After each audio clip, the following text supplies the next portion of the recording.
Y'all have seen me doing these shorts recently about parenting and kids cutting their parents off for a whole variety of different reasons. Anyways, we're going to talk a little bit about those reasons today. If you haven't seen those, go back. There are a bunch of clips, a bunch of shorts on all the platforms that just show clips from the Lila Rose podcast. She's talking to Noelle Meering, and then I'm giving my 2 cents in. My credentials is that I am a counselor. I have a master's in education in clinical mental health counseling, and I work with a lot of these teenagers, young people, young adults, who do cut their parents off. So I'm working on the other side of what Ms. Meering was working with. Anyways, there is a study called Mothers of Boys with Gender Identity Disorder, a comparison of matched controls. This came out in 1991. It took 16 mothers who have boys who have gender identity disorder and 17 mothers of boys who do not. That was the only distinction. Boys who have gender identity disorder and boys who don't. And they tested their mothers, okay? The boys who had gender identity disorder, 53% of them, their moms had a diagnosis of borderline personality disorder or depression. 53% of the moms of boys with gender identity disorder had borderline personality disorder or depression. Not just some of the criteria, all of the criteria necessary to get a diagnosis in those things. And the other 47% who did not satisfy the criteria for borderline or depression had clinically significant symptoms, like serious mental health problems. They weren't quite enough to hit a full diagnosis of depression or borderline personality disorder, but they were statistically, or what do they call them, clinically significant mental health issues. So 100% of the moms who had boys with gender identity disorder had significant mental health problems. And I'll detail what that means in just a minute from the moms' own mouths. Of the moms who had boys that didn't have gender identity disorder, only 6%, which was one mom of the 17, one mom had any symptoms of borderline personality disorder or depression. And it was one symptom of depression. So one mom had one symptom, and none of the other moms had any symptoms of depression or borderline personality disorder. So 100% of the moms who had sons with gender identity disorder had significant mental health issues. And of the moms of normal boys, only one had one symptom of depression. That is extraordinarily significant. 100%. How often do you have that for 100%? So, okay, let's break it down a little bit. So they use the Beck Suppression Inventory to determine whether or not they suffer from depression. That's pretty much the industry standard for determining depression. But for borderline personality disorder, they used the interview for the measurement of symbiosis in human relationships to figure that out. So there were 5 categories that they were looking for in unhealthy relationships with the sons. And they interviewed all the moms, not just the ones with gender identity disorder boys. They interviewed all of the moms, but on these 5 things: dependency, difficulty separating from their child, difficulties in differentiation of emotional states and boundaries, intrusive control, and disapproval of relationships with others. Okay? So the moms with gender identity disorder reported things like this. One mother whose son was age 4 described her depression as follows, quote, "For months, he's had a hard time getting me out of bed. For years, actually. He'd been trying to get me out of bed for hours. Please, mommy, get out of bed, please, please. When I do play with him, I find myself getting bored, and sometimes I've fallen asleep on the floor in his room while he's tried to play." A 4-year-old trying to drag his mom out of bed during the daytime. That is significant. The study also says that 44% of the mothers who have sons with gender identity disorder sought psychiatric help for their depression at some point during their life, and the majority of mothers described the first 3 years of their son's life as, quote, "severely stressful and overwhelming." They describe themselves as compulsively seeking companionship, as prone to intense, emotionally stormy, angry relationships, and as having chronic and intense feelings of loneliness, emptiness, and depression. They tend to make excessive demands on people and feel entitled to do so. These are actual quotes from the moms of boys with gender identity disorder, because they're the ones that had the mental health issues. On the dependent analysis, quote, "He's my reason for living. He's the only person I really have besides my mother, and I'm the only person he has." So the mom is emotionally dependent on her son. On the difficulty separating, quote, "I can't think of anything that I do apart from my son, age 12. I never go any place without him. We're always attached."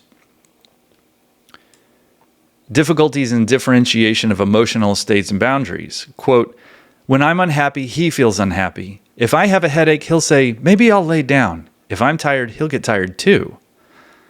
Intrusive control. "He never does anything that I don't know about. He always tells me everything. I always encourage him to tell me everything that he's doing."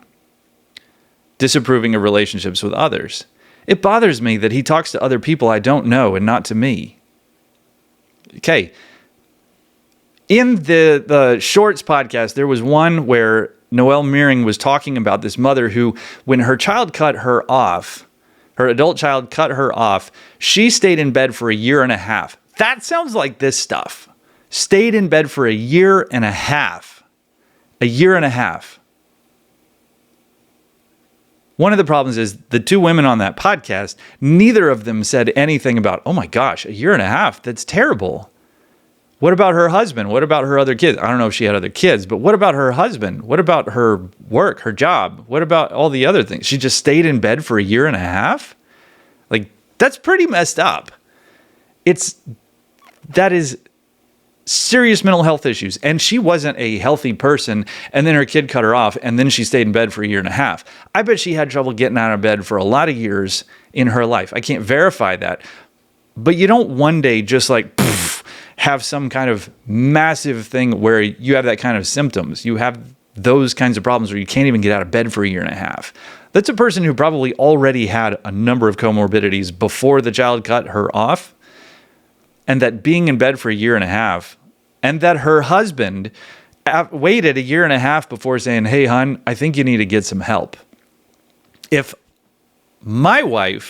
something happened and my wife stayed in bed for 1.5 years, I mean, it would be a lot quicker than 1.5 years before I said something. I go, hey, you've been in bed for 2 weeks. This is not okay. We don't have a relationship anymore. You have a life. You have to move on with life. If you need to go get some help, go get some help. But this is not okay for you to stay in bed for 2 weeks nonstop. You have a life to live. Get up. Move. This is not all right. The fact that it took, at least by the telling of the story, it took 1.5 years before the husband said something. Hey, we need it. Like, the husband had his own issues.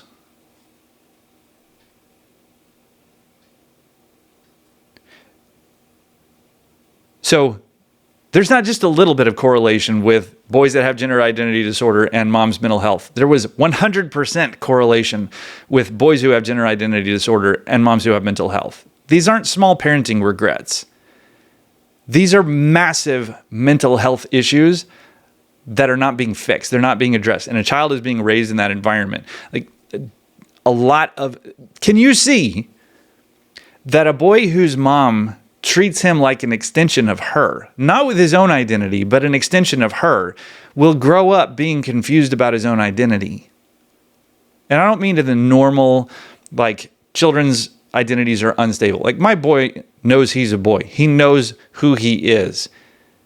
He can be influenced, yes, but he's not going to have any questions about a number of different things in his life.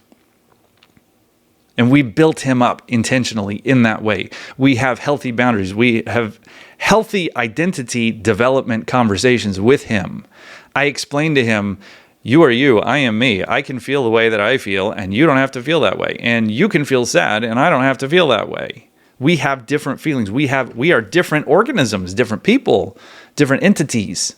I have those conversations regularly. My wife has those conversations regularly. We never put onto him our stuff. I'm not emotionally dependent on him.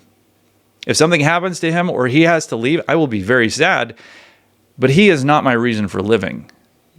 I have my mission for my life. I know what God has given for me to do for my life. I would love to be able to raise him into manhood and then send him on his way, that he's able to go and fulfill God's mission for him in his life. but he is not my reason for living. He's not the only person I have besides my mother or my father. Like, that right there sounds like a single mother situation. He's my reason for living. He's the only person I really have besides my mother, and I'm the only person he has. Already we see problems in this. Difficulty separating. I can't think of anything that I do apart from my son, age 12. I never go any place without him. We are always attached. This is what's called enmeshment, or what Jordan Peterson has called the devouring mother. I think it was Carl Jung that came up with that name, but the devouring mother. These women are the devouring mother. He exists for me to extract what I need for my emotional gratification. When I'm unhappy, he feels unhappy. If I have a headache, he'll say, maybe I'll lay down. If I'm tired, he'll get tired too. The boy grows up learning that they're the same organism. If she disappeared, he wouldn't know what to do. And it's not like it would just take him a few days to figure it out. It would be catastrophic. He has no identity of his own. His identity is being an extension of mom.